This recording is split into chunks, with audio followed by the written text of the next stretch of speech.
দৰ্শক হিচাপে আজি যেটা পোষ্টাৰ ৰিলিজ কৰিছে উৎকণ্ঠাটো যেন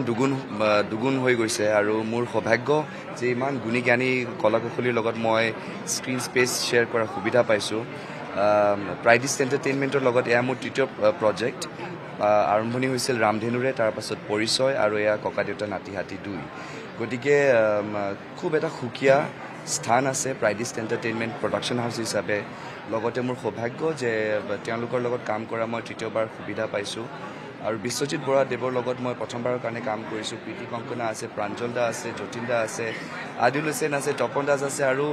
এই তালিকাখন দীঘলীয়া আৰু আছে এয়াই কম যে মোৰ সৌভাগ্য যে প্ৰজেক্টত মই কাম কৰিব সুবিধা পাইছোঁ আৰু মোৰ দৃঢ় বিশ্বাস প্ৰজেক্টৰ অংশীদাৰ হিচাপে দৰ্শক হিচাপে যে এই প্ৰজেক্টটোৱে দৰ্শকৰ মন মগজুত এটা বিশেষ চিন এটা বিশেষ চাপ বিশেষ ঠাই লাভ কৰিব প্ৰাইডিছ এণ্টাৰটেইনমেণ্টৰ সদায় এটা প্ৰচেষ্টা আছে মানুহৰ মন জয় কৰাৰ বিনোদনধৰ্মী অনুষ্ঠান সেয়া ৰং চেনেল যোগেদি হওক ৰামধেনু হওক আৰু চিনেমা নিৰ্মাণৰ ক্ষেত্ৰতে হওক আৰু এই বছৰো তেওঁলোকে খুব ব্যয়বহুল এটা আয়োজন কৰিছে গতিকে মোৰ দৃঢ় বিশ্বাস অসমৰ দৰ্শকে অসমৰ ছবি চাই ভাল পোৱা দৰ্শকে ককা দেউতা নাতি হাতী 2 শীৰ্ষক এই ছবিখনক যথেষ্ট মৰম দিব আৰু তেওঁলোকৰ উপস্থিতিৰে আমাক উপকৃত কৰিব উৎসাহিত কৰিব